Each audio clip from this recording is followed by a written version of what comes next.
entering the town of Twin Peaks. There was a fish in the percolator. A damn fine cup of coffee. You are witnessing a front three-quarter view of two adults sharing a tender moment.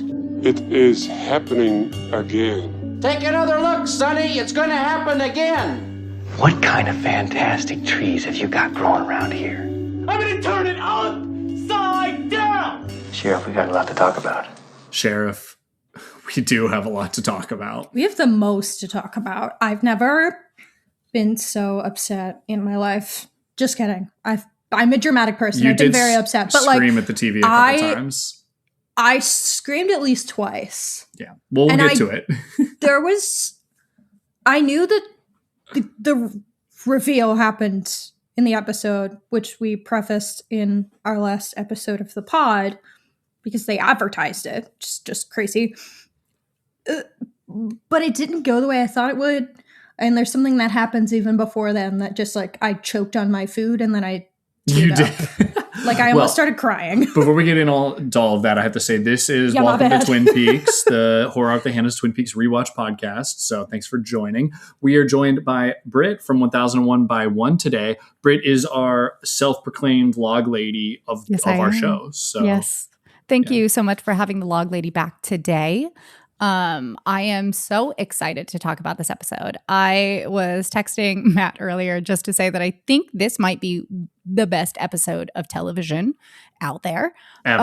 It's perfect in my opinion, and I can't wait to discuss it with you because it is incredible.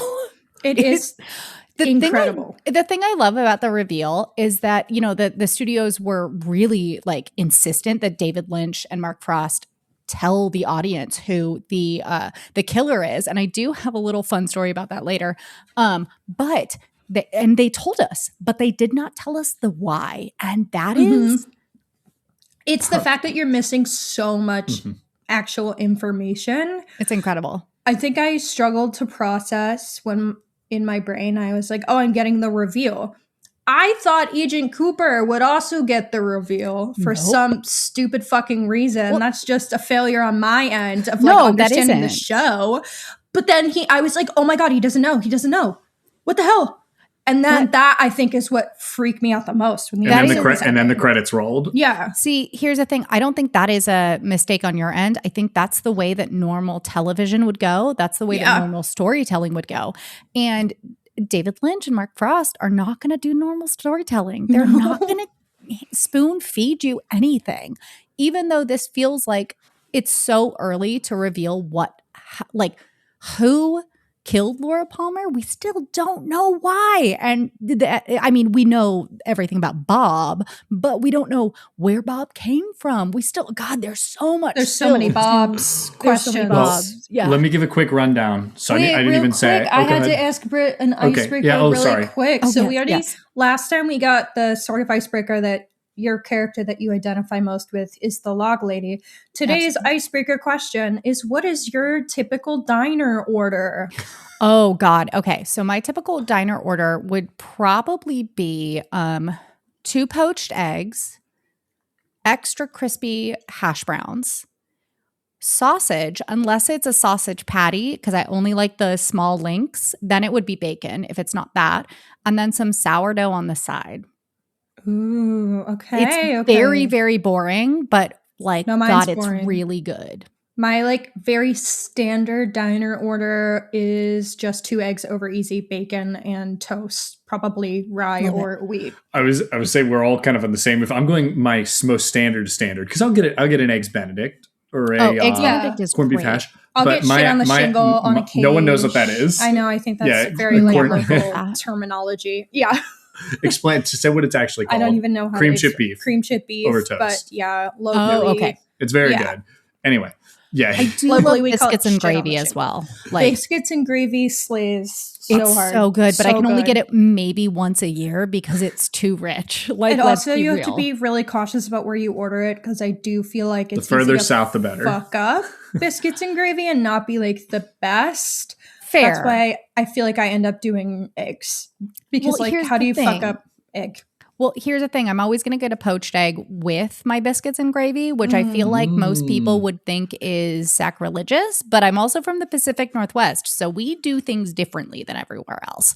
And our biscuits and gravy aren't going to be necessarily the same as everyone else's. So whatever. I accept that I'm wrong. All right, I'll be quick with mine. I'm going to do 2 eggs over easy, hash browns, bacon, rye toast. Okay, I'm easy. Mine's very similar to Britt's. Yeah, well, and yours yours is very similar to mine. Yeah, that's my very, standard. similar. If I'm getting the. I love it. All right, now that we've got that out of the way. Sorry, I had to have something light. Yes, I love that. We are covering Twin Peaks season 2, episode 7. The episode where Laura's killer is revealed. And this episode is named Lonely Souls. I'll say it again. These names all came way after the fact from Germany. They did. But I still like going with them anyway because they're interesting. Too. So written by Mark Frost and directed by David Lynch. It aired November 10th, 1990 to 17.2 million viewers. That is up from 11.3 last week, probably because they advertised it as the big reveal. This is still only half of what the pilot got, which was like 34 million. But that's not standard. Surprising. Like people are always going to watch a pilot to kind of get a feel for if it's for them or not. Even crazier, based on the poster we saw last time, this was aired at Saturday night at 10 p.m. Insane. Which seems really weird to me. That's so bonkers. That's what it said, at least. I mean, and the last episode aired on a Saturday as well. So, well, it's actually funny because one of my good friends from school, her mom was in labor when this episode aired. And she literally was like, I am not having this baby until I know who killed Laura Palmer. So she was like, do not come in until after. And her son was not born until after this episode aired. Oh my God. Oh my. Needed to know. Yeah. And you know what? That's valid. Queen, you tell him. Yeah, I respect it. That's all I have for background as of now, because we're going to let Hanna talk about her experience with the big reveal before getting into plot and all that. Yeah. So. Let me go through my general thoughts really quick, which will end with the reveal, obviously. So first, starting light, I'm cackling at the old Asian businessman being Catherine because I kept repeatedly saying, this is definitely played by a woman. But I was trying to be careful because I didn't want to like misgender a person. Of course. So I was like, I'm pretty sure this is just a woman doing like an old man voice. And I was sitting there holding in my laughter, which like, that's definitely a woman. And I had no clue watching it the first time. And I said it to Matt so many times. I think I might have only said it like on the mic once, maybe twice. She said it a ton. But I was so confident that it was a woman, and but I didn't put together like why it would be played by a woman. And you kept saying, "Where's Catherine? Really Where's Catherine?" I kept saying she's dead. Mm-hmm. And in the last, some of the questions I asked in our last podcast episode make me really sad, or in this case, I think are funny because one of them it was just like, "Where's Catherine?" So, haha, she was there the whole time, just Catherine as an old man. There. She was just an old man. An old Asian Mr. man. Yeah. I have a lot of questions about what's going on there, but here's the thing. That's one of those moments that I feel like does not age well at all. It's not okay at the time. It's not okay now. It's one of those things where I was like, I'm not comfortable with this. And that's okay. I'm allowed to not be comfortable with things that are happening in my favorite show.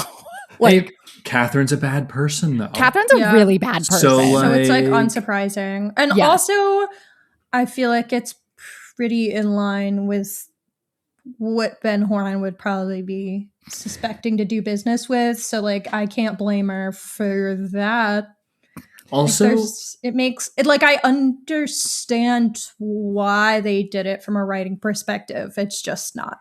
It's not comfortable. It makes me a little uncomfortable, but it's also really funny that it's like Catherine, especially when she kisses Pete. Funny reveal. Oh my God. Like I cackled. And then you kind of like love her for a second. I'm like, yes, Catherine's back. Well, and also I'm like, oh, you fucking hate your husband. And then suddenly I was like, maybe you like your husband? Because it seemed like she was happy to see him. Like I was bringing up a lot of things. I think I think here's the thing about Piper Laurie. She's an incredible actor, right? Mm-hmm. Like Piper Laurie, queen forever. I'm always going to be on board with her.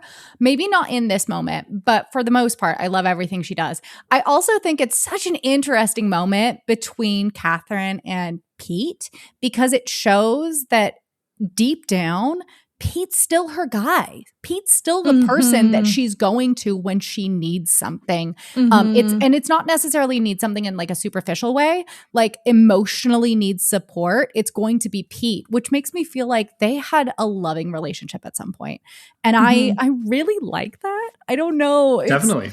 It's really nice to see Pete kind of come around and start laughing with her, and the two of them are enjoying themselves together. And I'm like, oh my God, I want to know what your story is. How did you get together? I know that you know, like, he was a miller and you guys got together that way. But God, how cute is that? Like them laughing with that reveal. I think we also like Catherine a little bit more now because one, they tried to kill her and she survived and she saved Shelley. Badass. She's a cockroach.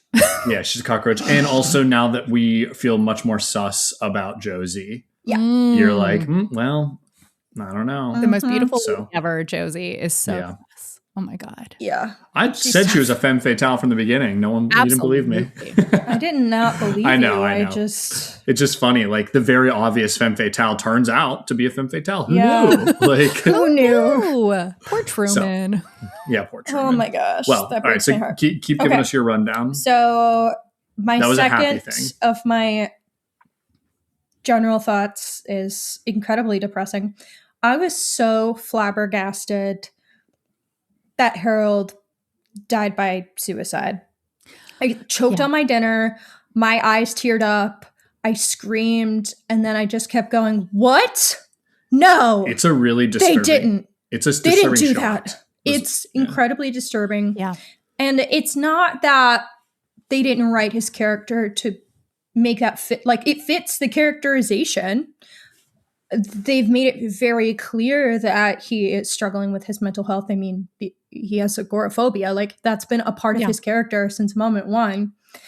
I think I just didn't anticipate them going there, which is stupid because, I mean, as a show, literally, that is contained, like, the assault and murder of a child. Yeah. So it's not like it's out of place. I guess I just didn't expect them going there. And I think it's really tough because they did set Harold up to be he was kind of ambiguous. Like, I understand reading him as like, oh, this poor guy, but I understand reading him as like sinister, like he is hiding something really bad. And the fact that he wasn't willing to give the diary up to the police, like that is shady. That is not cool, Harold. So I do think...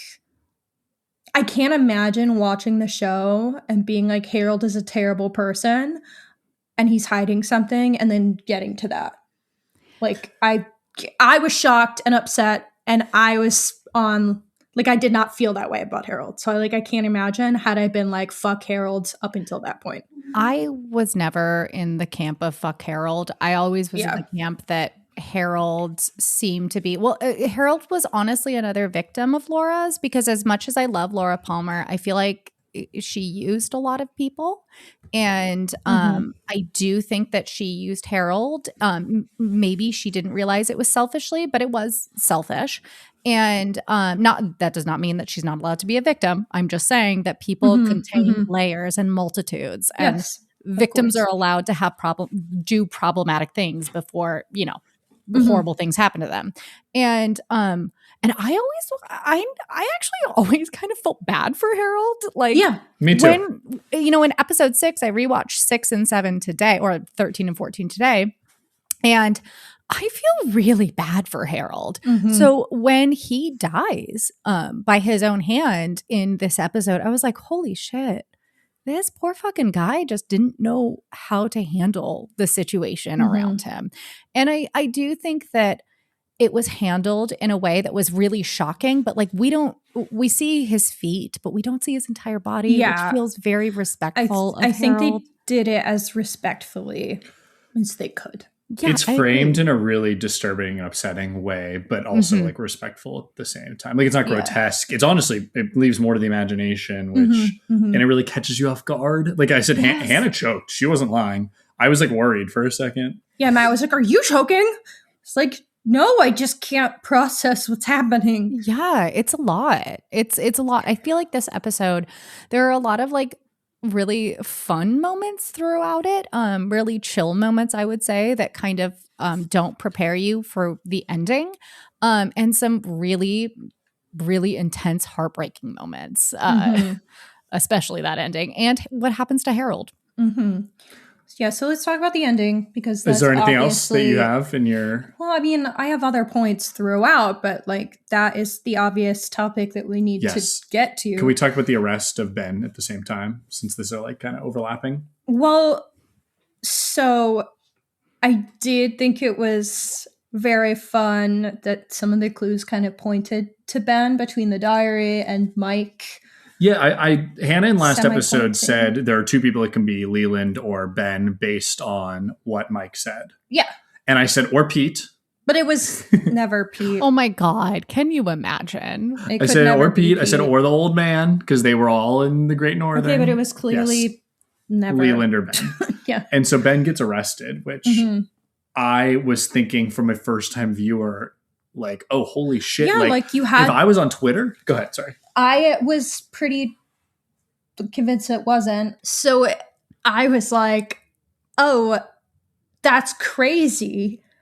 Maybe I'm wrong. Maybe I misunderstood. Maybe, like, I simply can't imagine this airing on TV, hearing nothing about the show whatsoever. And then you're like, yeah, I knew it. It was fucking Ben Horne, who has been a giant creep this entire time. I was saying, imagine being on Twitter at the time. Everyone would have been like during Game of Thrones style, like everyone was like, it's Ben, it's Ben, it's Ben. And then tell us. And then it's Leland, and the reveal, it's done so well, and it's so disturbing. Yes.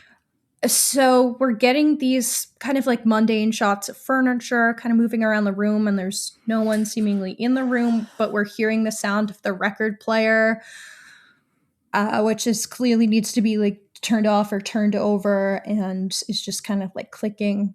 So it's already unsettling, along with the empty room. And then it shows Sarah crawling down the stairs, like crying for her husband. And then it's like intercutting back to other things going on that, too. So like, and then is it then that it shows she passes out on the floor after seeing the white horse, and then it pans to Leland looking in the mirror, who's and then been standing there the whole time. Which is also shocking. And then they show in the mirror Bob. And I just thought that was an incredible way of handling that, because at first you do look and you're like, why the fuck would he be ignoring her? That's fucking insane. And then you see in the reflection it's Bob. And Ray Wise makes this incredible like smile looking in the mirror, and they show the reflection of him, and then I think they show it again, and it's Bob looking back, and it's this great camera trick. And it's just immediately you're like, oh no, they've arrested the wrong guy. Cooper's not there. And then they both look over their shoulder, and Leland basically looks into the camera and then past the camera. And every single time I get goosebumps, because it feels unsafe. Like it feels like Leland is going to come through the screen into your house. Bob is coming through to kill you. There's something so powerful about Ray Wise's performance in this show.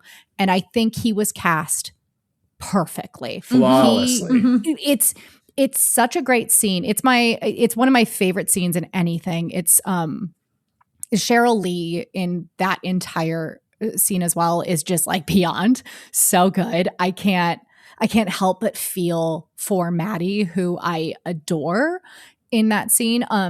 It's so good. It's just he is sinister, he is dangerous, he is devilish, and also there is a sense of like there are moments where he doesn't want to be doing what he's doing, and those flips between the two are brilliant. Well, I found it Why? You're so especially horrifying because it just kind of cuts away to what's happening in other places. And as we're in the middle of another scene, I looked at Matt and said, "Holy shit, Maddie." I think it was specifically, wait, where's Maddie? Or something like that. And I just kept my mouth shut. Yeah, Matt didn't say anything, and I didn't put together that was bad news that Leland. Matt didn't respond. So then I'm so upset because in the last episode, one of my questions was, "Oh, Maddie's leaving. Does Maddie come back?"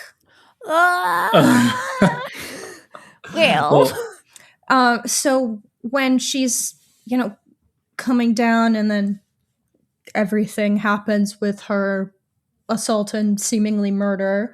Yeah. I'm just making the assumption she's dead, but Matt kind of he put a I know the thing under her nail, but part of that me was like, maybe she's not dead. Maybe I want her to not be, so maybe she's not. But I know. I can neither confirm nor deny. Matt already confirmed she's dead. So great. My Yeah, bad. she's dead. Thanks, Sorry, Matt. Baby. I think it's pretty obvious. I know, but I think he puts the letter under her fingernail. He's alone with her. Be... There's no way. And also the giant says, "It's happening again." Yeah, well, other people were assaulted and not murdered, so... And they didn't get a letter under the fingernail till way later. Yeah, I know. That's the tough part. But the way that part of the scene is also handled, the slow down shots with like the muted sound design is incredible and horrifying. The slowed screams. It's like it's the screaming not being piercing. Yeah. But it's piercing nonetheless because it's just such a horrifying setting. And just the way also it cuts between Bob versus the Leland of it, of him like crying, like, "Laura." I was like, I don't know what to do with this.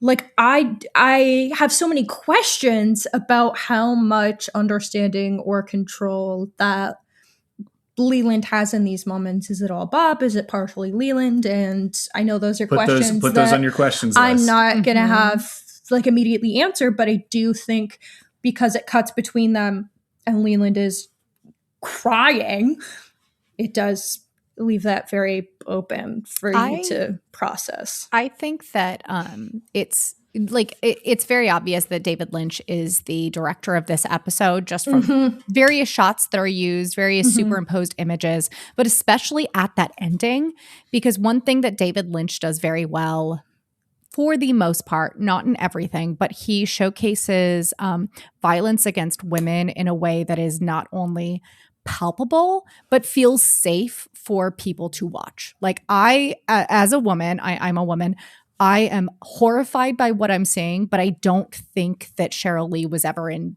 danger while watching this. Like I feel like it was a safe set for her. And like I don't feel that way about other movies I've seen by a lot of other directors. And I think that in this, you can watch her, I think especially of the differences between when Bob is coming towards her and you have like the spotlight, the luminescent light on them, the juxtaposition between the two of them, the dreamlike sequences with Bob, and the kind of the realistic things with Leland where he's punching her in the face, which is just very, very hard, but it feels like normal lighting. It's so brilliant and so well thought out and so cinematic. It's not television we're watching. This feels like a movie. Yeah, it does. And I think it feels like I'm not even watching a movie either. It feels like something has stepped into my living room and is violating me. Yes, but in a safe way. In a way that I'm like impressed by what this filmmaker has created, this auteur has created for me. But I don't know that I have watched anything else that could create the feeling that this did, because while you say it's a more like palatable violence, it's also like feels way too real at the same time. No. Yes, I totally agree with that. I'm coming specifically from a performer's point of view in that I have been in situations where I feel unsafe on stage with my partner and I'm like, oh my God, I don't know if I can continue with this scene because I don't want to get slapped in the face again. Whereas there are moments where like Leland, Ray Wise is picking up Cheryl Lee and she's like flopping backwards and screaming. And I'm like, oh, they have an understanding between them that this is safe for them to go to a place that's so real for the audience. And I totally know what you mean. Yes, that's what I mean in that, where it's safe. Whereas I do want to touch on the realness though. You're right, because it's very safe. It's not grotesque. No. And I think the violence in real life doesn't look grotesque. And this is what violence in real life like more in my mind looks like. I think like movies and action movies have kind of hurt our heads on how this looks. And it's like, it desensitized it's almost mundane in the way that it's done, to the point of like, oh my God, like I am watching this for real. And I'm so scared. And then obviously, like you said before, the cutting between Bob and also the fact that it goes on for 4 minutes. Yeah. And it is just, ugh. Well, and for me, the part that makes me cringe the most is the fingernail when he's pushing the letter under the fingernail. I think that's I can feel it going under my fingernail. It's not because I've ever had anything under my fingernail, but I've definitely had, like my fake nails ripped off my own fingernail. And I'm like, oh my God, that hurts so bad. I can't imagine anything underneath it. And the way that he filmed it is just perfect. David Lynch, perfect man. I think like just incredible. It makes me really sad. I get teary-eyed every single time. And also, can I just say, I know that this was for TV and we think like they wouldn't have done that, but Game of Thrones could never make a scene like this look as realistic. Completely agree. Yeah. And like they never tore Maddie's clothes. They never tried to sexualize her in this assault. They never tried to show us her bra, which I feel like most shows nowadays would try to do. It was purely about the power that Bob / Leland had over Maddie. And that is why David Lynch is the best at this. This is why he's so good, because he showcases violence against women in a way that is feels real and not voyeuristic. I wanted to say, like, you're right. It's not like voyeuristic or like sexualized the way that I think, or like sexually charged. However, I do think from watching this, like it is implied that Leland is going to rape her or rape a body. Yes, I agree. Which also makes my stomach hurt really bad. No, for sure. For sure. That is insinuated, but we don't have to see him take her clothes off in order for it to happen. Yes. It's like just the way he looks at her, and also like the Bob of it, like feeding on her. Oh God. And also like we know we also know like historically that is what has happened to previous victims. So like I think we can strongly infer what's going to happen without needing to see it.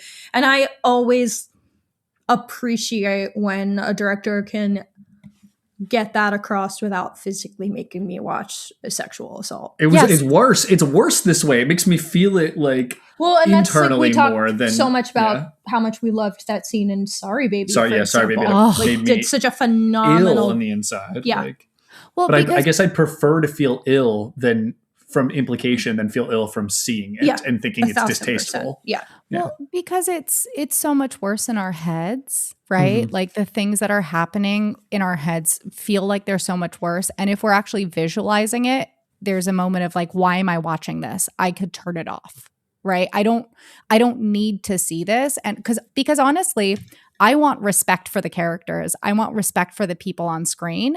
And I don't want to watch that happen to Maddie. I really, really don't. Yeah. I think if that was actually visualized, I probably would have turned it off and never turned the show back on because it's not necessary for her. We don't need that. Instead, he somehow makes a compelling 5-minute murder scene. And it's like, Jesus Christ. I mean, you really have to sit with it. That's my thing. I think people like maybe like violence is too fast in movies, and this, it's like, no, like, a hand-on-hand combat, or no, combat, Jesus. Yeah. You know what I mean? Yeah, no, I know is what you mean. like slow, and it's just nuts. It's kind and of just like when- her, she's defenseless. It's really upsetting. Well, it's kind of like when you watch a movie and they try to strangle somebody, and after 10 seconds, it's They're dead. They're yeah. dead, and you're You know, like, it takes no, like 4 minutes. Like it takes a long time. It actually takes a long time to kill someone. And I appreciate the fact that David Lynch respected the audience enough to show us that, and respected Maddie enough to not sugarcoat it for us, because what happened was awful. Yes. All right. Well, I think with give that, us the now let description me and give me background the now. whole. We went the into whole- it, y'all. Yeah. Well, that was the plan. We needed to literally let Hannah couldn't talk about that. Not unpack it. Yeah. So it has been revealed now to everyone. So I'm also going to work on my Latin in here. So we'll see if this Maybe don't description do works that. or not. Don't do that. Do it. Well, so, It's a dead language. Come on. all right. So plot for episode 7, Hawk investigates Harold after Donna reveals that he has Laura's diary, but discovers that he has hanged himself, leaving a note reading "Jai una aimé solitaire," which means "I am a lonely soul." Maddie tells Leland and Sarah that she is returning home. Bobby discovers a hidden cassette tape in the heel of Leo's boots. No shoes. Audrey confronts Ben, revealing that she knows he owns One-Eyed Jacks. And Ben admits that he slept with, and I put in parentheses, raped Laura, because like at least statutory. It's just how they talk she's about 17. It, though. She's 17. Yeah. And that he loved her. Loved Laura, yeah. And has a picture of Laura on his desk. The pages from the diary are reconstructed, revealing that Laura was molested and abused by Bob, and that she planned to tell the world about Ben Horn. After Audrey reveals her information about Ben, Cooper and Truman arrest him for Laura's murder. The log lady tells Cooper that there are owls at the roadhouse. Going to the roadhouse during a Julie Cruz performance, Cooper has a vision of the giant saying, "It is happening again." At the Palmer house, Leland, possessed by Bob, drugs Sarah and murders Maddie, placing a letter under her fingernail. At the roadhouse, Donna, Bobby, and Cooper sense that something has happened, and then the senile old waiter that we saw from the beginning of the season walks up to Cooper and says, "I'm so sorry." That description doesn't even have Mike. Yes. The Mike scene where they're like at the hotel. I know. Oh, yeah, you're right. He points but to it's Ben. seemingly Sorry. at Ben, because I have questions about that. Yep. So I need to make sure hopefully everyone this. watched it. So let me pull my tab over and let's talk about a little bit of fun facts here. So, Are any facts going to be fun? Obviously, at this Yeah. point, though, so this is the big reveal, which we talked about before. David Lynch and Mark Frost have actually both basically said different things about when the reveal is going to happen. Lynch said it was like never meant to be revealed, or it was going to be revealed at the very end. And then Mark says something different. So we're never really going to know. Mm-hmm. Either way, they didn't want to do it this early. And I will say it's kind of interesting because a lot of people give Bob Iger a lot of shit as one of the ABC execs that was like, it's got to be revealed. It's got to be revealed. And later on, he has said, oh, maybe that was a mistake. I'm going to go and say it wasn't a mistake, because without this reveal being this early, we never get Fire Walk with Me, and we probably don't ever get the return. So you know what, Bob Iger, you might have been right. But What I will also Britt, say, yeah, Britt, go ahead. I was going to say, I actually agree with you. I think the series could have ended here.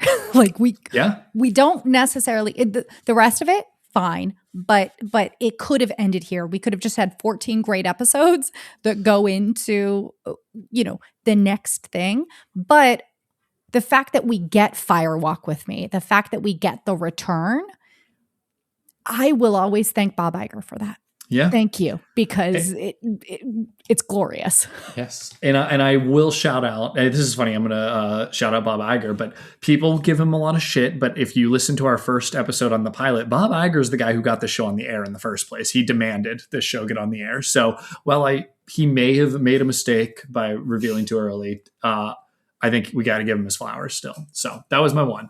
All right. So before anything was revealed to characters, the only people who knew the killer's identity were Frost, David Lynch, and David Lynch's daughter, Jennifer, because she was writing the 1990 tie-in novel, The Secret Diary of Laura Palmer. So only 3 people that knew. So prior to this episode, Lynch brought in Ray Wise with Mark Frost, Sheryl Lee, and Richard Bymere. and he looked at Ray and he said, Ray, it was you. It was always you. This is according to Ray Wise. I had also seen, and I could not find this quote because I've heard it a bunch, but that he was like, it was you, and you're going to do it again or something. Or like looking at Cheryl Lee and being like, and you're going to die again. But I could not find that quote on my research this time. So I don't know. I find it interesting that Richard Bymere was there. That's Ben Horn. Yes. Yeah.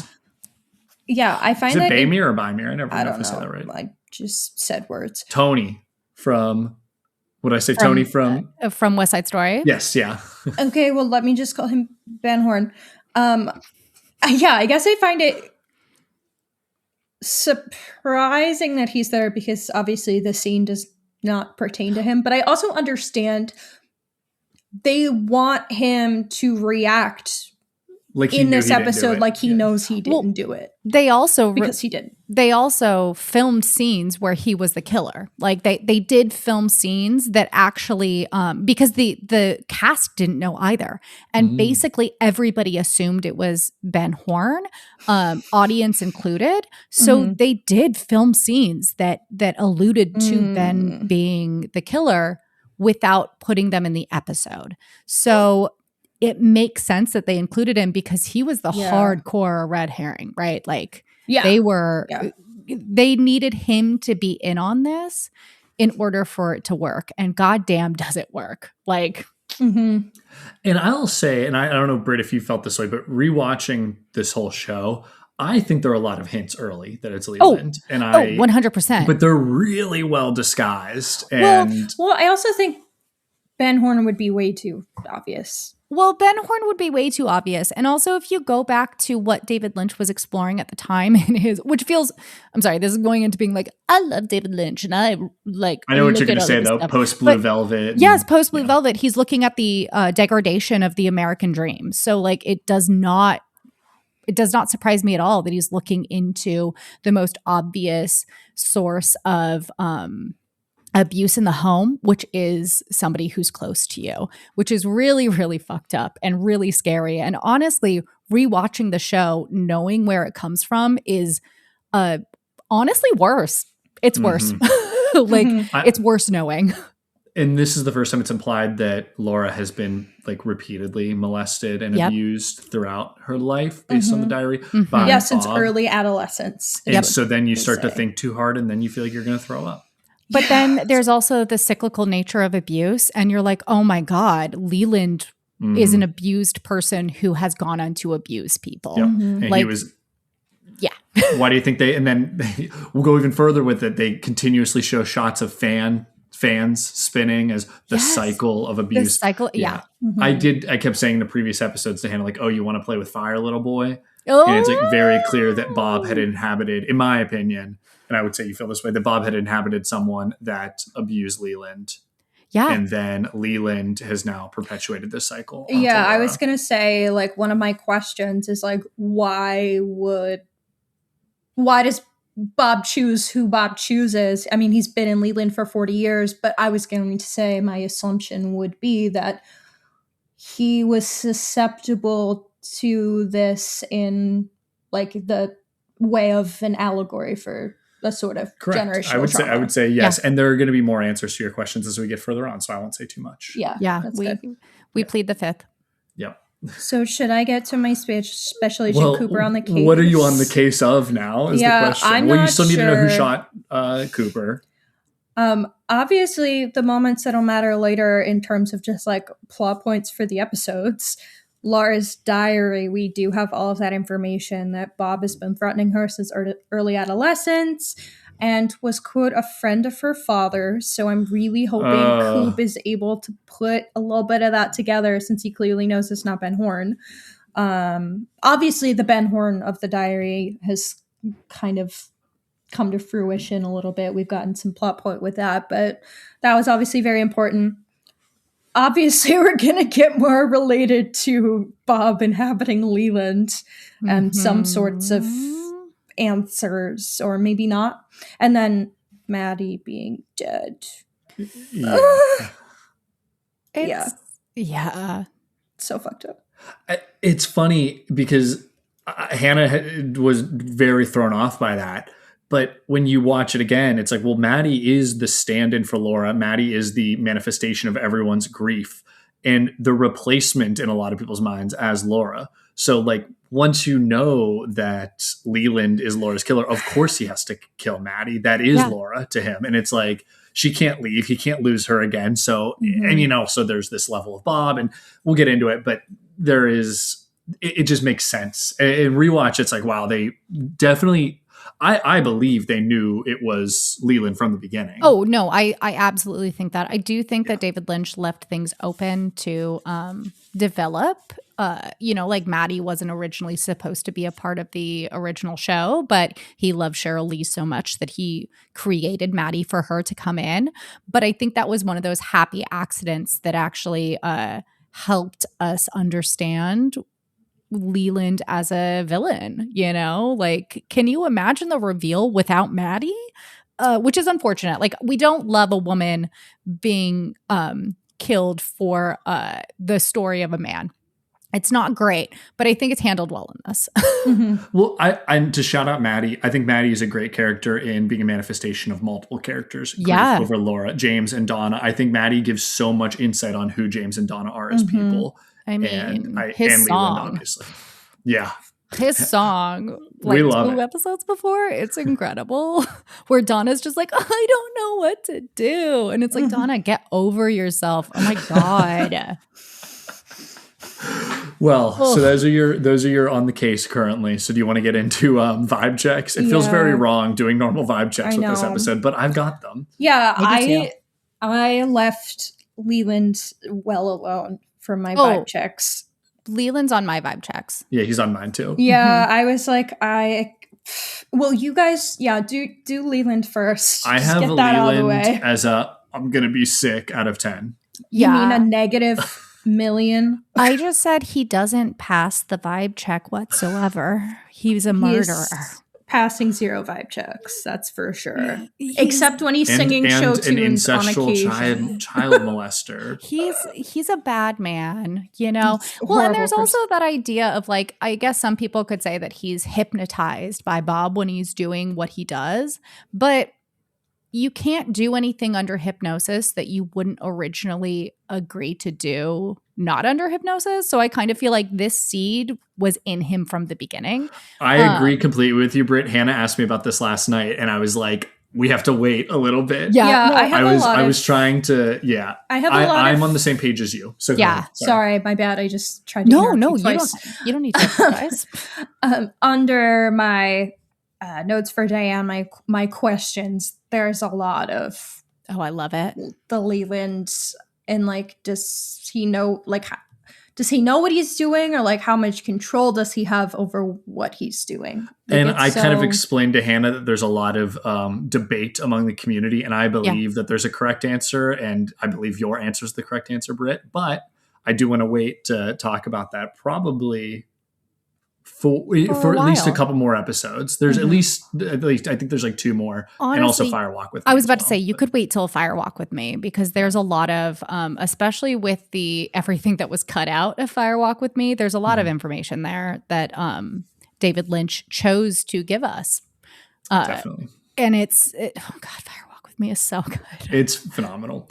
What I did say to Hannah, and I will say this again, so I'll be quick about it, is this is a rare occurrence in which the subtext and the text become one. Yes. Not that the text is the subtext or the subtext is the text. It's this weird thing that I cannot say that I've seen in other things where you can argue for either, and they kind of are happening. And my favorite argument and the most interesting one is where they are the same almost. Yes. And it's like, what does that mean? But for people who've seen the show, you know what I mean. For people who haven't, we'll get there. So, David Lynch, auteur extraordinaire. It's very, very interesting. And I think that some of the debates people have over it are kind of dumb, because it's both. It's all. It's a yes, it's a no, it's black, it's white, it's all of it at the same time. Yes, it's allowed to be anything. And I think that's the staying power of Twin Peaks, how broad it is, but also how particular it is at the same time. Who knew those two things could exist simultaneously? It's very interesting, yeah. It's not even like gray area. It is just, it is both. And so it's, it's a red area. It's a red and black and white area. Don't forget purple. Oh yeah, purple, absolutely. Okay, so let's get into some vibe checks. So that's we did said Leland. Leland. Yes. Yeah, 0. Do you want me to- No vibe Zero. check. Yeah, go ahead. Who do you have? Okay. So one of mine, Audrey, 10 out of 10, always. Absolutely. Shout out. We're at the That's my point where, girl. like, do I need to explain why you all hear me rave about this woman week after week? I love her. I love that she is so... I mean, she's been so brave, but even in this episode, confronting her father, who she knows is such a terrible person. He's literally running a sex trafficking ring, and the fact that she does have the courage to confront him is just so badass. I just And she love rats her. on him too. And she Yes. immediately rats on him because it's what he deserves, and she knows that. Like, she doesn't have any... And she's She- also a 17-year-old woman doing this. Like, let's remember, she's like 16, 17 years old, and she feels strong enough to be able to rat on her father. Yeah. It just, and not only that, but let him know I was fucking Prudence. Do you remember the white That's mask? Like, the most disgusting, my God. Like, troubling the part of that strength conversation, this woman. honestly. And yet the most horrific part and the thing that could have broken her is when he was like, I loved Laura. And you see her like, you don't love me, yet you were, as I said, raping my school friend and pulled her into basically a sex trafficking ring. And you don't pay attention to me, but you loved her. Yeah. And I love that she like wants to cry and there's a little bit there and she's like holds that stoic and is like, I'm going to end you. And I Absolutely. love it. So. Well, since you say that, I'm going to skip my 2 vibe checks for 1 second and do what Ben we Horn have shit now talk. dubbed the Ben Horn shit talk corner. Yes. Since I was just giving him a negative vibe check every single week. The fact that he admits he had sex with Laura, like, we already kind of knew, but the fact that we know now is so disgusting that he says it to his daughter.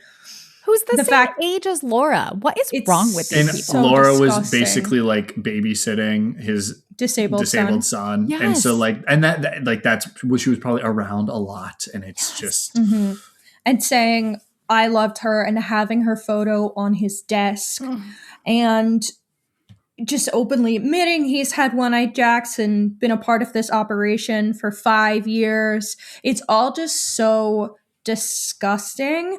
And I think the part of it that honestly made me feel the most ill is when she first says, did you sleep with her?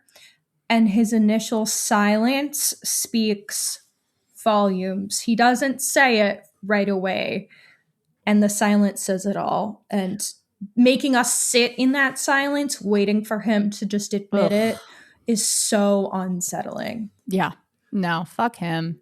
Fuck people him. who would listen to this episode and not watch the show are probably like, why are you guys watching this? Like, what is fun? And I was like, it's wonderful. It Valid. is so So good. fun to feel these feelings of disgust. Like, so. He's a very interesting character because I think that you cannot pull off a role like this without charisma. And he has charisma. Like, he's very, very good on screen when he is performing as this, like, as Daddy Horn, basically. Your eye is drawn to him. He's very, very good. He's so fun to watch. Consistently say he is one of the best performances in every single episode. Absolutely agree. Absolutely agree. It's no wonder that everybody was like, it's him. It's him. He's the killer. But it's actually so much more fucked up that it's Leland. If it had been Daddy Horn, it would have been like, okay, well, big surprise there, right? The fact that they went dark, they went even harder into the like the maggots underneath the surface is this is why Twin Peaks is so good, because you think it should be this man, and it's actually Leland. Ugh. Like, it actually can get worse than this. It can. Yeah. It Is can what's somehow. horrifying. Yeah. And as we've said multiple times before, he's making the show to point the mirror at our communities, especially our like suburban communities. Yep. And I think this is like, maybe not, the incest part might not be as common, but obviously like pedophiles running communities is not an uncommon No. thing. Not at all. Running Not at all. countries. Running countries, yeah. Yeah. Which country would that be? That's crazy. God, crazy. Not ours, So, all right. Well, do you have any I other? have more vibe checks. Sure, go ahead. Just go run through yours. Okay. I don't know the last time I did a vibe check for Shelley. I enjoyed in this episode that we finally get to know her outside of her relationships to men. Yeah. We talked about that in our last episode as well, that really all we know about Shelley is who she's been seeing and who she's been harmed by. We don't really know her, which her likes, dislikes, aspirations are. And I do think in this episode we get kind of real and honest emotional responses from her that all feel very valid. And the scene of her quitting in particular, I really liked because we get to see like this very valid emotion from her, like that she has this very genuine guilt from letting Norma down and leaving this job. And I like that that's a reveal that is separated from her relationships to men. It made me very sad. Well, and I also think it's such a beautiful thing to see a boss-employee dynamic that's so supportive, because I think most of the time in movies and in films and in media, we see this dynamic where, oh, the boss is really handing it to the worker. And in this, Norma is being and has been so supportive the entire show, and is saying like, when you get things figured out, you're going to have a job here, because this was probably the only thing that Shelley had outside of being with men. And I do think there's a purpose for showing Shelley in that light, basically the entire show. Yes. And I think that's very important in the show. It's important to show how people can be, they can be isolated by abusive people in their life. And I just really love Norma and Shelley together. I think they because they both are abused. They both are bonding together over that, but they aren't defined by it necessarily, especially when they're in the R&R. Like, And because of all of that, I gave her like a 7.5-ish with her stock trending up. Yes. All right, hit us with your last one, and then I'll be quick with mine. Donna, I'm struggling with like an exact number. we'll say like a 6.8, maybe even a 7. That is high, girl. Her stock is rising high for me too. Because before I had rated her much lower than that. I like that we're finally seeing some level of self-awareness from her, and she's being legitimately vulnerable. I really like that we're getting more into her grief. The gravesite scene that we had a few episodes back, I absolutely adored, and I do think in this episode she's also taking some responsibility for how fucked up some of her actions have been. Like, they've been motivated partially by her own personal interests and personal curiosities, but then also to know what happened to her friend. But the fact that she's able to admit his whole life was in that house and I violated that, I do think she vocalizes a lot of things that's beginning to take accountability for the harm that she's caused. And I like that she is a nuanced person. Like, she feels like a person. So that is where my score is coming from. Not necessarily that I'm like, you're a good person, but because she's a person. That's fair. Is where it comes from. She is a from. person. I'll be quick, and then I'll send it over to you, Britt. So, Log Lady, 10 out of 10. Always Dude, me too. Always there when we need her. Dude, I have Log Lady. You have no idea what's going on, but I'm here for that. Like, her at the Roadhouse. I'm like, yeah, I want to sit with you. Like, just obsessed. I'm obsessed with you, Log Lady. It kind of seems like she saw the giant also, though. Oh, for sure. No one else. I think it was her and Coop saw the giant. Yeah, that was one of my questions. And I also feel like she was like, I'm not dealing with this right now. I got my log. I've said what I need to say. I got you here to see this man. That's all that I was here to do. It's up to you. Like, she is the facilitator. She is not going to ensure anything happens, and I'm here for that. Like, she's got too much going on in her life. I also have the senile old man, 10 out of 10. I hate that guy. I'm obsessed with him. Obsessed. I hate senile old man. He makes me very sad, but I also am like, he's trying. and I trust him. And he said, "Oh my God, I have negative trust in that man." When he showed up in the first episode of the season, I was like, "Oh, this man's making me ageist." Nope, no, not at all. I have the slandered him. Opposite effect. I feel so bad for him, and I'm like, nope. I also feel bad for him. I also, not that it really matters. I still slander. I had asked Hanna this, and I still don't know the answer. Is he a human? Is he real? Absolutely not. No, there's no way. Okay, I was going to say, I don't think... Well, so it was confusing because I was like, he can't be a person. He can't be real. But then Albert says that he spoke to him. Oh, that is right. Albert did say he spoke with him, but we never see them interact. We never see them interact. We don't know if that's actually Albert or if that's a doppelganger of Albert. Well, we have no clue. And one of my questions in my notes for Diane is... Did anyone else see senile old man come and speak to You're not Coop? going to get an answer to that one. So, at least I don't think. And then my last vibe check I'll go is right now, and this is a little sillier knowing the whole show. I'm giving the Giant a 5 out of 10. Because, Hell yes. You came in a little late to tell Coop it's happening again. And bro. I'm assuming there are rules about when he can actually come and intervene. I don't think Giant is allowed to stop anything.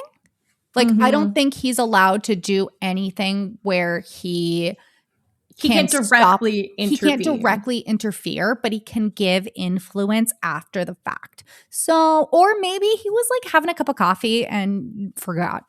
He was having a damn fine cup of coffee and a slice of cherry pie. Absolutely. And suddenly was like, shit, I meant to tell that guy something. I will say, so something that I had asked a lot of these weeks is Coop good at his job or not? And in this situation with the Giant showing up, there's this scene that I noticed this time where Coop goes and realizes he doesn't have his ring back still. And he touches his finger. And I was thinking, dude, Coop, the Giant told you your ring, he would give you your ring back when you solved it. So clearly you arrested Ben and you didn't get your ring. And he realizes in that moment that's what has happened. Mm-hmm. And I was like, oh no, dude, you forgot. Yep. So that was the thing. The Giant, and maybe it's not the Giant's fault. He showed up, he told you, and you forgot. So it's never the Giant's fault. Coop could have been a better Let's move on, but he's still getting a 5 out of 10 for me. So let's move on to who we trust with our coffee. Wait, Britt, did you have any other? My bad. No, but it was just senile old man and Leland and the log lady. That's so funny. Senile old man. Okay. I love them. So, suspect of the week. I mean, I don't think there's much to say there because our suspects are confirmed. Yeah, totally Bob, but Bob is inhabiting Leland. And then who shot Cooper? We have no new evidence. Last time we discussed that the killer was wearing a vacuna coat and was shorter. So my theory was a rich woman. So Josie. Or Catherine, you said. Not and Catherine's potentially Catherine, but Catherine is Asian old man, so I don't know why. I don't see her having that many disguises. Yeah. So we'll get there when we get there. So yes, we can move on to who I trust with my coffee. I have Audrey. Always Audrey. All the reasons you said earlier. There's not a lot of trustworthy. Even Coop is not. He's been making some mistakes, so I'm not even trusting him fully right now. So. I think I have a controversial choice. Go ahead. Okay, so I have 2. I have Maddie just because, oh my God, Maddie. I would trust my life to Maddie. I wish her psychic abilities were better so that she could interpret her visions.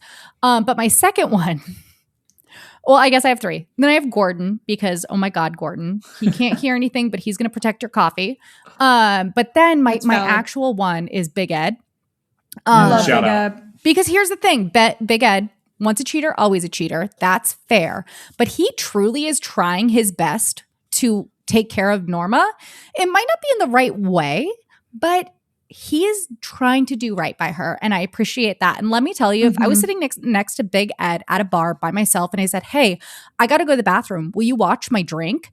I guarantee Big Ed would be like, no problem. He'd put a slip cover on it. He would hold it until you got back. And then he'd be like, hey, nobody did that. But if you're comfortable, I will buy you another drink and you can watch them make it so that you will be safe. I think Big Ed would absolutely do that. Therefore, I trust him with my coffee. I think that's extremely valid. That's a great pick. And I heard you have a new one for us as well. I didn't say mine. I think you said yours. Oh my God. I'm all thrown off. Goodness gracious. Go ahead. Who I trust with my coffee is the log. Yes. The log knows all. The log is pretty vague, and I don't love that, but the log has not fucked anybody over, and I can't say that about most people here, so Nobody the log.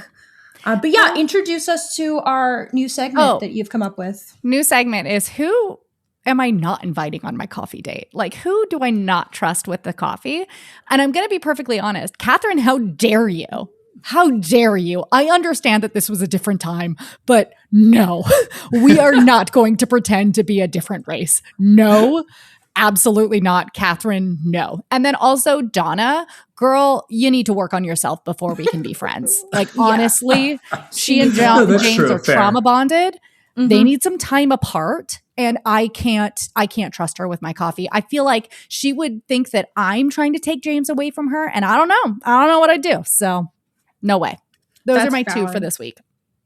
I have a silly one. I'm going to say not because I don't think he'd be a good conversationalist and a good person.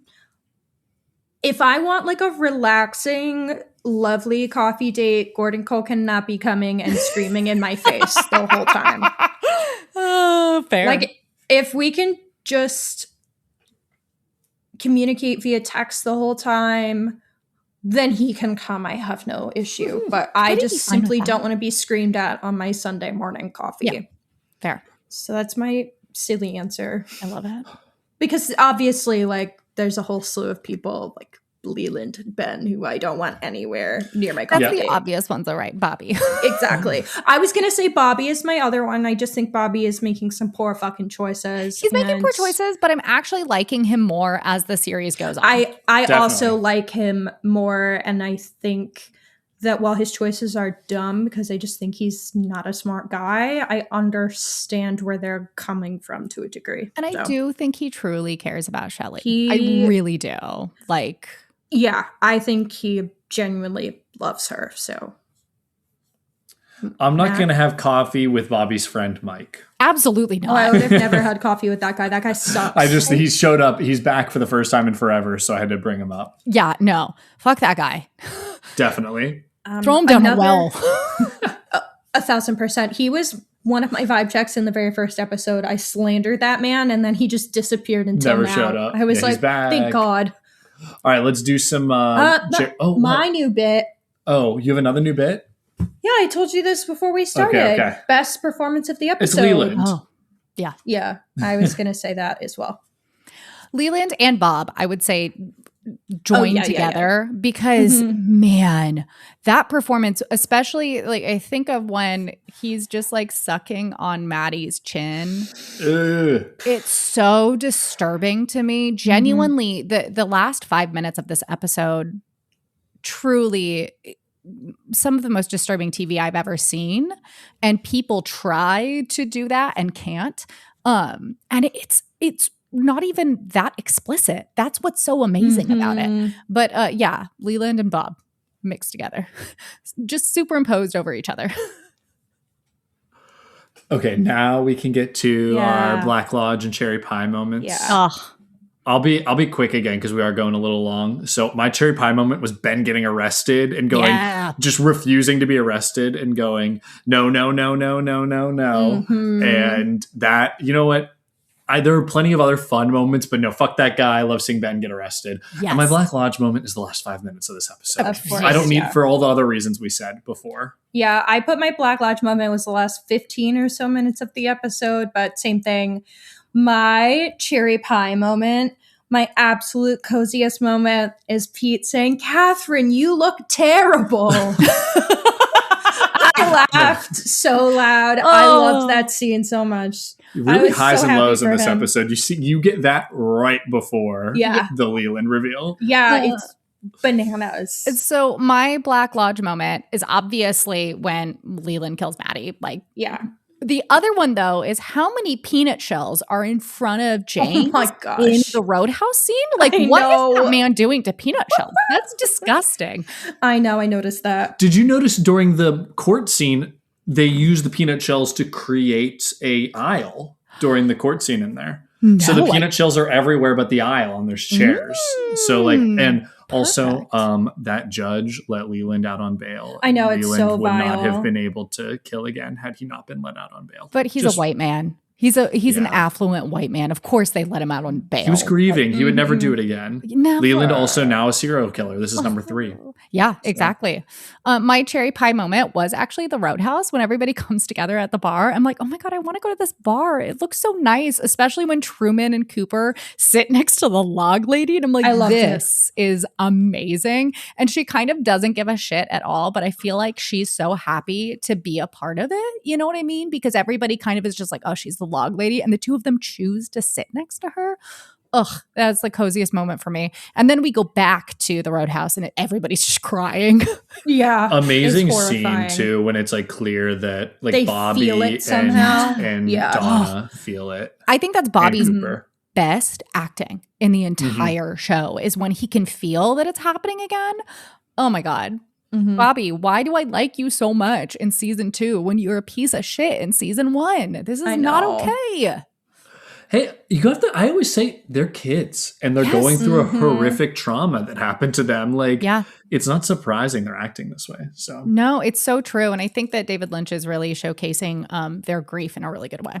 Yeah. I agree. Okay. I have one dying to discuss thing, but Hanna has to get off soon. So I will bring it up and be quick. Yes. There's a Reddit thread that I read that was really amazing about how Harold is David Lynch's stand-in character and I was like kind of blown away by this. Obviously, like Coop is also his stand-in, but it was the idea of that everyone's like, give us the answers, David. And he's like, fine, you want the answers? Here's her stupid diary as Harold.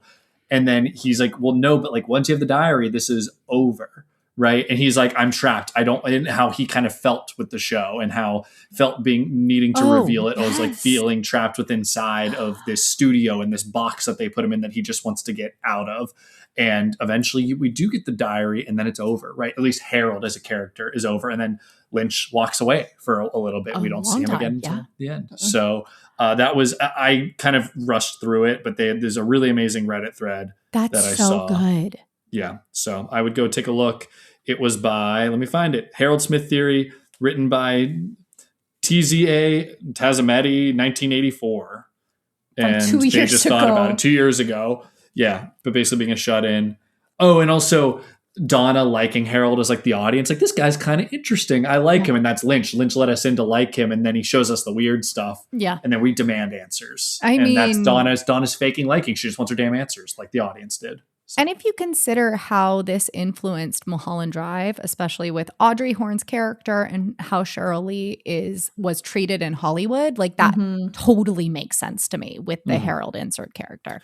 Yeah, but it was really interesting. So that would be another 2-hour podcast. Oh, I had to go more. There was also stuff about how he wants to interview Donna. Like Lynch really wants to discover the characters and know what makes them tick and know a lot, but the audience doesn't care. Yeah. They just want their answers. So. They just want their answers. There's a lot more in here. That was my quick. But yeah, I thought it was really interesting. Post. So yeah, go take a read. My very, very quick dying to discuss is just new shoes. Yeah. New shoes. I have not been finding the Leo's disabled comedy working very well for me, but new shoes cracked me up. By the fifth time that man said new shoes, I was laughing out loud.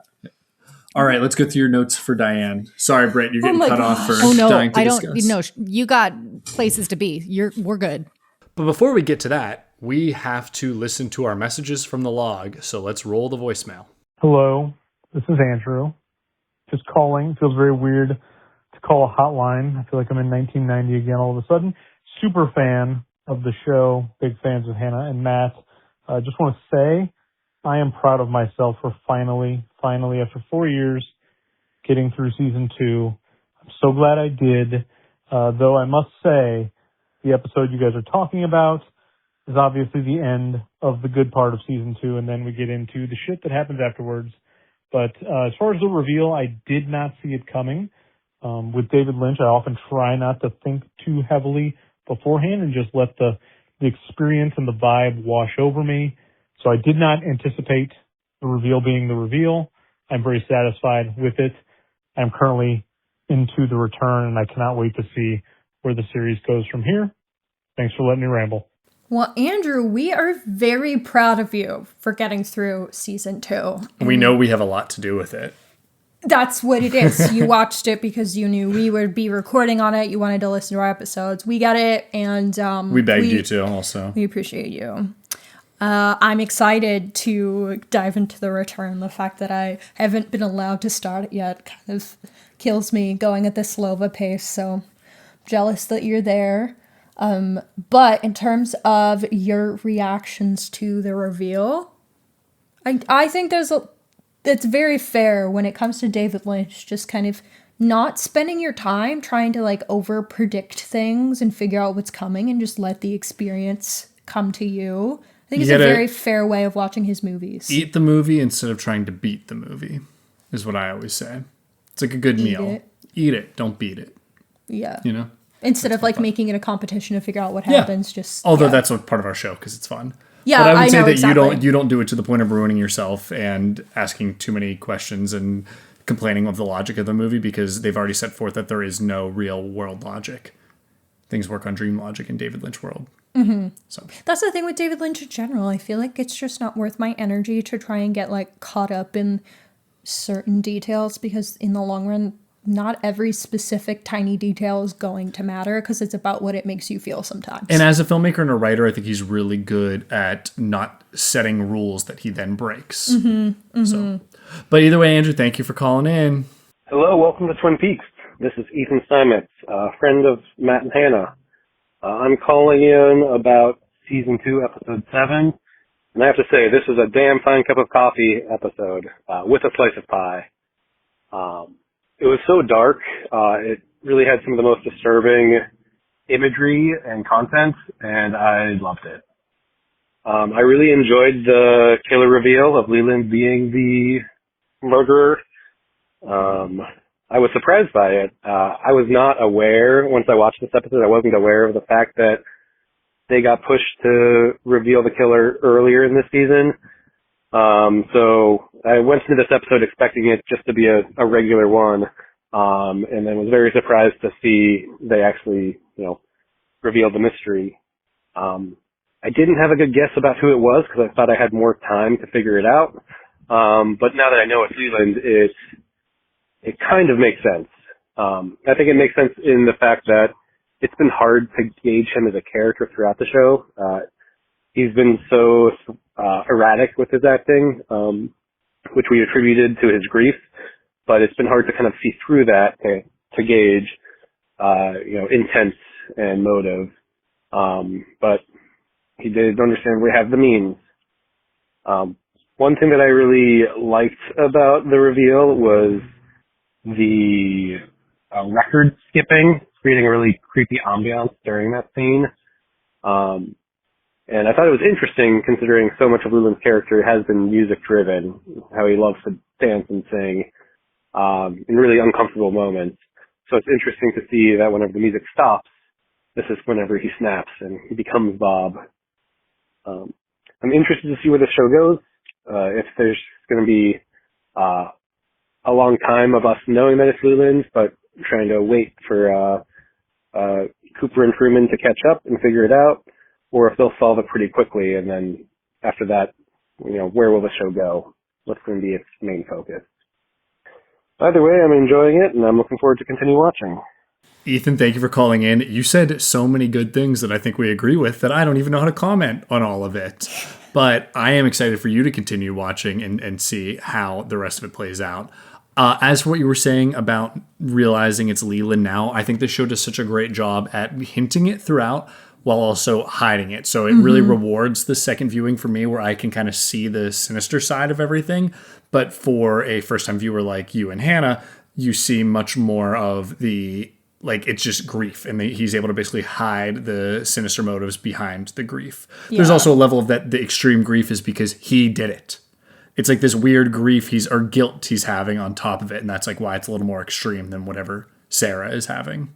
Yeah, and I completely agree. His behavior is so erratic, and it really does make it hard to figure out how much of his behavior is, like we said, grief or sinister. There are definitely times where I'm this is above average behavior, reactions here. Like, I don't know what to do with this. So it does like feel kind of full circle to have this reveal, but I would totally understand never getting there and either. And then you think back to him jumping on her casket That's as it's where my lowered brain in went front of everybody. Like, and it's like this weird mix of, is he feel guilty that he did it? Is he trying to establish his alibi? Is it both? Is he upset because he felt like he wasn't in control? There's all these different arguments for it. It's so messed up because everyone is convinced he's just a grieving father. Mm-hmm.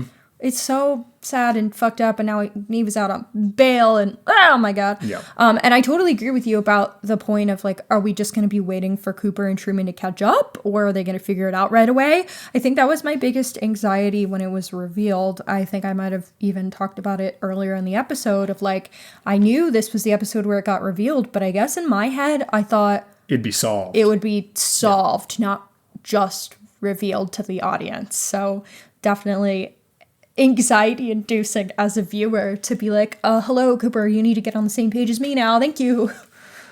Yep, totally agreed. Well, Ethan, thank you for calling in. And we have one more message from the log, so let's roll it. Hi, guys. Jason calling in again, just with some thoughts about the final killing reveal in season 2. I'm thinking back to remember how I thought about it the first time I saw it.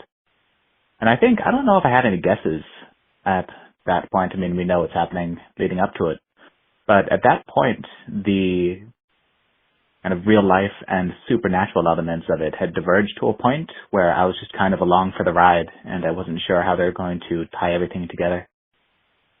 But seeing it all unfold and seeing especially Leland's reaction when he realizes what he's done and acknowledges it, and it's very tough, and it's very difficult to watch, seeing how it all unfolds and affects everyone as it sinks in. It's like, oh, so this is what happened.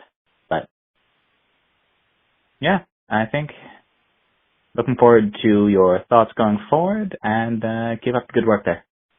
Thank you, Jason. And I want to touch on something he said at the end, and it's the idea of like the realization in your head after the show. And you start putting pieces together, and you start seeing what was happening behind closed doors and not on your screen. Mm-hmm. And that's where every once in a while I start thinking about the show, and I'm like stopped in my tracks because of those things. Like what it means for how he was treating his daughter throughout before maybe the her show entire life. Started. Considering that he had been infiltrated early on by Bob, whatever that means, there's this level of like, oh my God, like this has been happening. And I think then you start thinking about him drugging Sarah.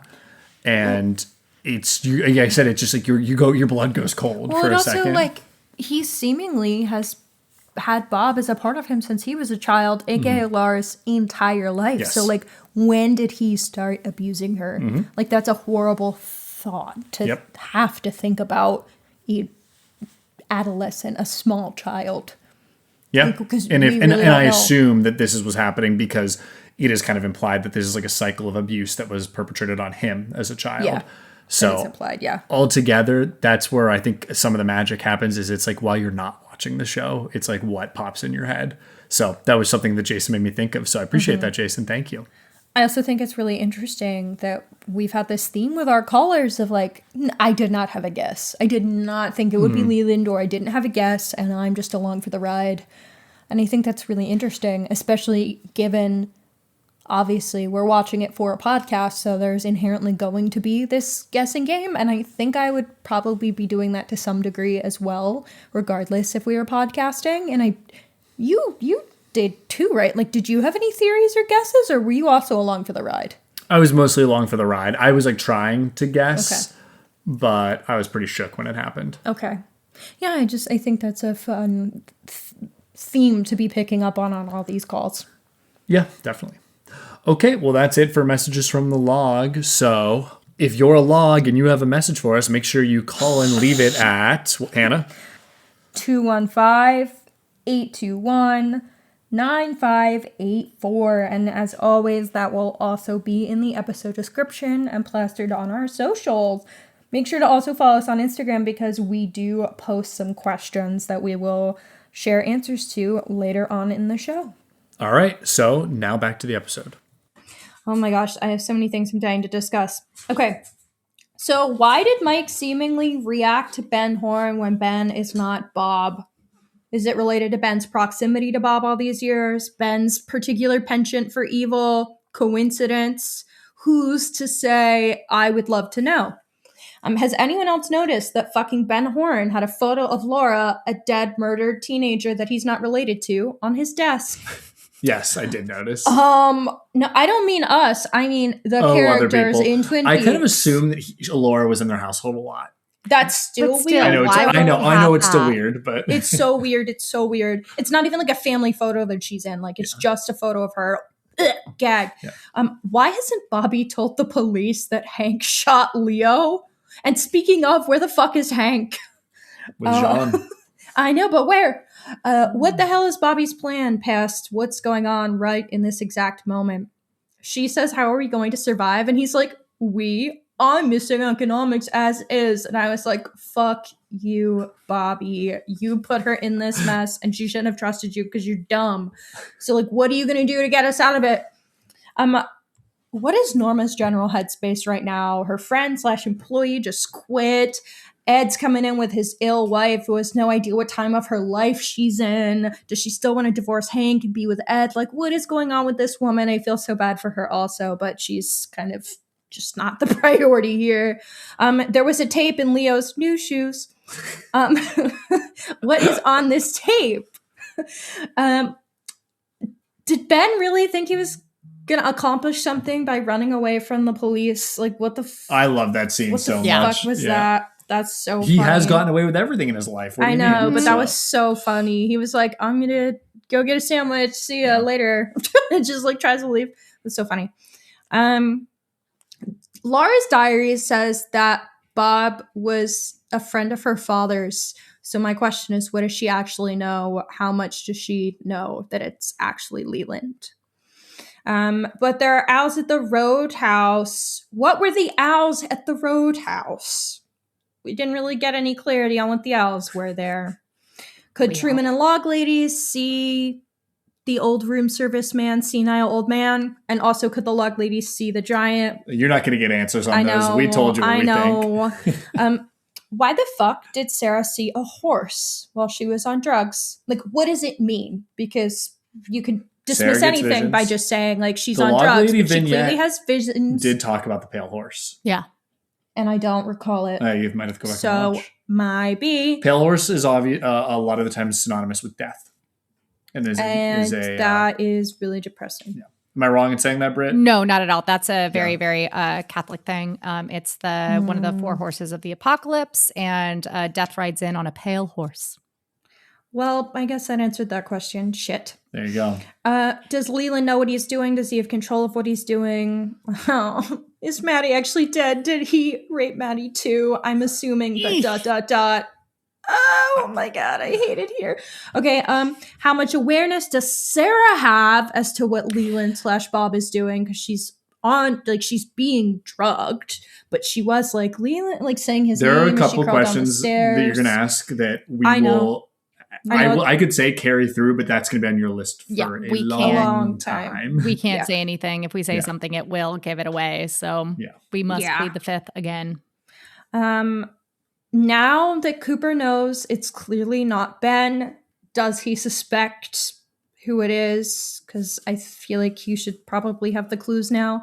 And also, we'd already talked about it, but like, why did Bob choose Leland? But I know we had that conversation. All right, let's see what we've answered now that we've hit this episode. So, any of those that we think I should have on the linger, or couple, it's just so there's a lot. Yeah, there's so much related to the end sequence. For me, I would say keep the diary.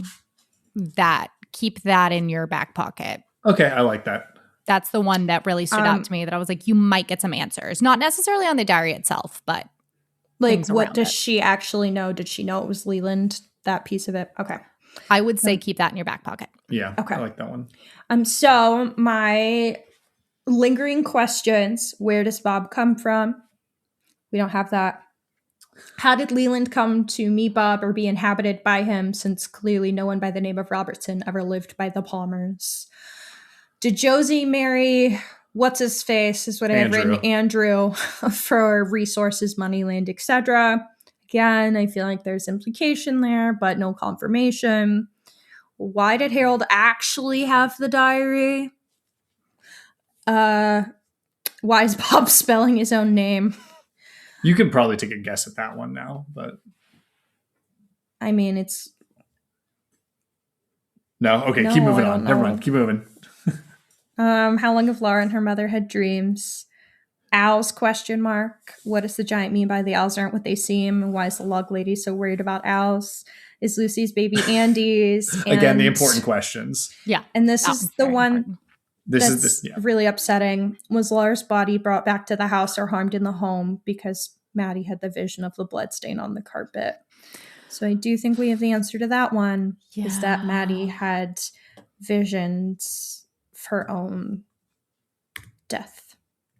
That'd be correct. Yeah, when you asked that, I had never thought that before, and I was like, uh-oh, this is going to be very sad when you find out. So, yeah, she was having premonitions of her own death. So, like her and like her aunt and like Laura, they all can see things. Mm-hmm. And like Cooper.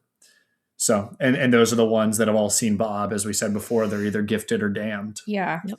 I think in this case, both. Yeah, yes. I agree. Right? Yeah. Mm-hmm. Very sad. All right, let's rate this episode. I think there's no other answer, right? Like Britt already said, this is one of the best episodes of TV of all time. Yeah, if not the best. If not the best. It's the best cup of coffee you've ever had, served with your favorite slice of pie. Absolutely. That's why I so wrote. For me, it's the cappuccino that we had when we first landed in Milan, and we were so tired. I was like dying, and I was like, I don't even know if I like coffee that much. And then I got like the best cup of coffee of my entire life. It was the best cappuccino ever, served with a slice of my mom's rhubarb pie because she has the best crust ever.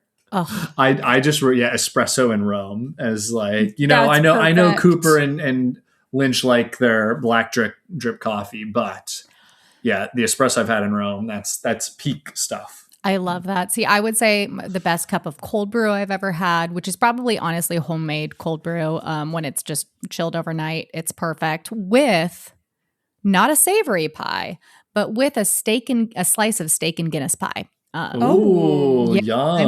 I'm a savory pie girl. And again, that would probably be homemade by myself because I'm a very good pie maker. So okay, cocky. Yeah. I'm very cocky about it. We're coming out your way. Absolutely. Come on over. I'll make Guinness it pie for you. It's great as hell. So we're gonna hop on a 6-hour plane ride for some. It's not too bad.